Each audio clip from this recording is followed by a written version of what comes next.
So you and I work with a lot of the same players. And one of the things that I always appreciated was you're always consistent in what you do in skills training. I know you're going to take care of the game stuff, and I know that you're going to communicate with me, and you're not going to try to go kill a player and run them through agility ladder and then take them to do Vertimax and then run suicides after and then send them to me and say, it's all yours, Paul. Like, you play your role, which allows me to play my role. How important for you is it for everybody to be on the same page? Skills coach, strength coach, head coach. I think it's one of the most important things for two reasons. The first thing is I always say rally the troops, meaning, rally the circle that's around that player, because you all want to be pushing the same messages. You want to make sure that everybody is encouraging the player to, approach, next season, or if it's the off season or the current season, in the same way. So if I'm sitting here and I'm saying, hey, listen, man, you need to do this and that, and this head coach is saying something different, there's going to be a disconnect, and now the player has confusion. There's not as much clarity, and then you can see pulling and tugging, which causes frustration and stress. We don't want that. So that's the first reason, is you want everybody, relaying the same messages and pushing and pulling that direction. The second is load management, which is something I had to learn a lot about, because when I was coming up, like I said, Brad was like my guinea pig. We started working out when he was 13, and I used to work out with Brad. That's something people don't realize. I was player of the year in Missouri when Brad was started training me, and I was in basketball when he was coming up in high school. So we would work out together. We were going like 3 hours a day, though. And I'm talking about not 3 hours of like spot up shots. I'm talking about cutting, decelerating, accelerating, exploding for finishes. Back then, believe it or not, I was dunking, so we would dunk stuff. Like, this is what we were doing for 3 hours a day. Every day. There was no such thing as an off day. If one of us was considering taking an off day, the other one would hit us, hey, lazy ass, like, meet me at the gym, and we were going. So the problem was, for me, I've had multiple knee surgeries. For Brad, his first 3 years in the NBA, he never played over 50 games. And so what we realized was, while that hard work was making him super skilled, and it did help him get to the NBA, we had to start working smarter and more efficiently so that we could get the same results in a shorter period of time.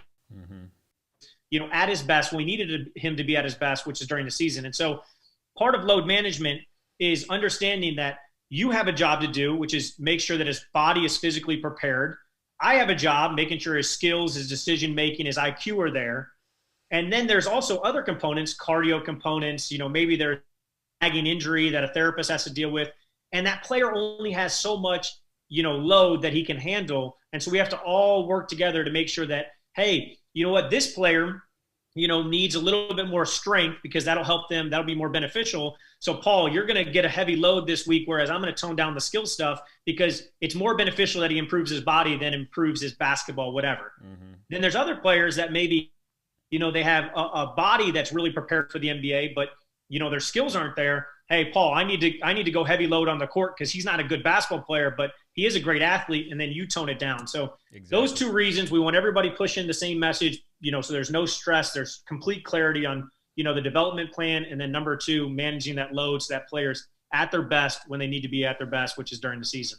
Right. Yeah, I think with a lot of skills trainers, there's a insecurity thing where if I say, hey, we have to work on his body, can you just do like spot up shots and stationary stuff today? They feel like they got to be the hero trainer every session and show the athlete how hard they can push them. And so they don't have the ability to take the step back and say, okay, I understand in the bigger picture, it makes more sense for you to take on the load and we're going to take the back seat.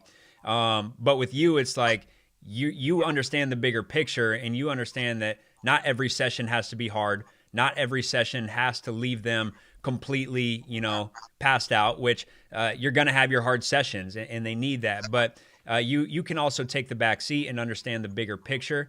And I know that because when your guys, typically our guys work out with you in the morning, and then they come to me in the afternoon, and they show up and they still have their body intact. They can still go through a hard workout.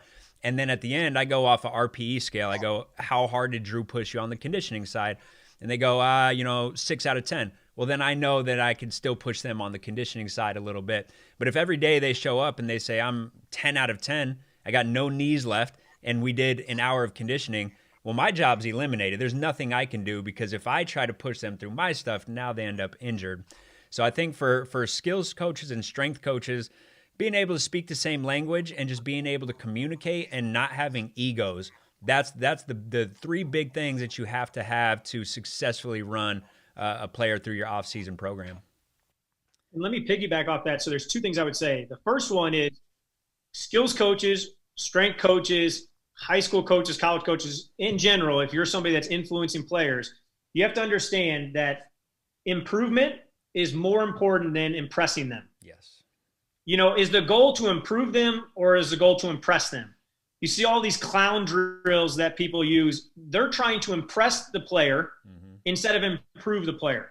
There are times where I've had some Hall of Fame legend type people come in the gym and I'm sitting there thinking like, oh, I remember the first time Eric Spoelstra came in the gym and he came in the gym and he watched Myers Leonard, kind of do a workout. And I said, Myers, today we were only working on balance on your jump shot. He said, come on, man. He said, he's coming to watch me for the first time. I said, yeah, I don't care because that's what you need to work on. I said, I promise you that he would rather you be making shots during the season than a flashy workout right now that makes him think that you're going to be good during the season. He's like, come on, man, let him see something. So I said, all right, I got you. So Eric walks in and he sits down and I go, hey, Eric, just today's workout's going to be boring as shit. You're not going to see anything flashy. All we're doing is working on balance on his jump shot and quicken up his release. He goes, perfect. I love that. Yeah. Myers was sitting there working on stationary shooting, landing on his tippy toes, high arc and stuff like that. And boom, the 4 years that I've worked with Myers, he shot over 40% from three every single year. And it's not by accident, So the first thing is, are you trying to improve the player or are you trying to impress him? The second one is something that you touched on. There's different phases in development. In season is more about tweaking, adjusting, making sure that you're in them for the next game or whatever is to come. Then the off season, you have to understand that there's a long period of time for them to get better. And I think too many times people don't look at the whole block of time that you have with that player, and they just look at each workout as an individual unit, which is not the case. And so they might load up a player on Monday and then load up a player on Tuesday and say, we're just going to keep going until you can't go anymore. But the problem is now they hit a wall at some point during the off season, then they crash. And, one of our things is to ramp up. There's times where I'll tell players going into training camp, 5 pounds overweight because we know you're going to lose a little bit of weight during the training camp, or at 80% cardio, because if you're at 100% cardio game speed, you're going to crash at some point during the season. And that doesn't make sense to some people because they think that you need to be at 100% all the time, but you can't peak out all the time. And so you have to make sure that you're managing these players' loads throughout the period or duration you have them so that, again, they're at their best when they need to be at their best during the season. Yeah, that's huge. And I think more skills trainers and head coaches need to realize the obligation that they have for keeping the players healthy. Because I think a lot of times, and when I came in the industry, I assumed the strength coach and the physical therapist keep them healthy. And then the skills coach and the head coach, they just do the skill, they do the on-court stuff. No, I mean, it's an equal responsibility with all parties because you guys are the ones managing the load. So, the strength coach could do a great job strengthening their body, but if they're taking on too much load on the court and they're getting ran to death in the offseason, like you said, they're in peak shape in May or June, you're going to be able to maintain that the entire year? No, it's not going to happen. So, knowing what phase you're in, I think, is huge. And to piggyback off that, just to finalize that, one thing that I think too many coaches, trainers, skills coaches, lifting coaches, et cetera, they're so reactive. They're defensive at all times. Yeah. So you think about, during the season, a player's out of shape. Now we got to get him in shape. During the season, somebody gets hurt. Now we got to rehab.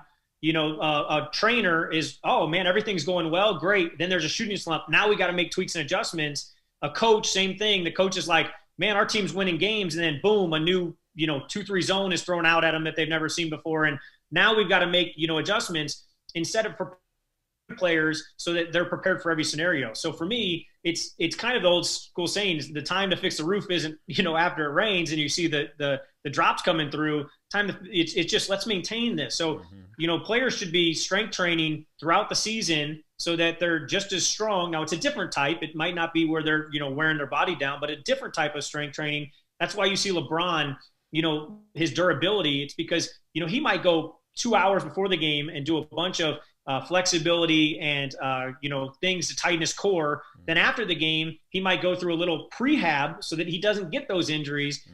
Good players are going through little, kind of vitamin workouts where 20 minutes a day they're working on their touch finishes or they're working on their balance on their shot so that there is no errors that happen. There is no slump that happens, et cetera. And coaches are preparing for those things that they might not see. Right. My high school team, we won a state championship my senior year.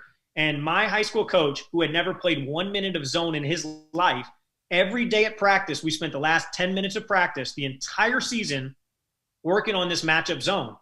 And he said, hey, we know we're probably going to have a rematch with the team that we lost in overtime last year too. They're not going to be ready for the zone because we've never done it. And every single day at practice, we spent 10 minutes. And sure enough, senior year, state championship comes, never played 1 minute of zone in my entire career. We play exclusively a matchup zone and win a state championship against a team that had 3 Division I players and an NFL player.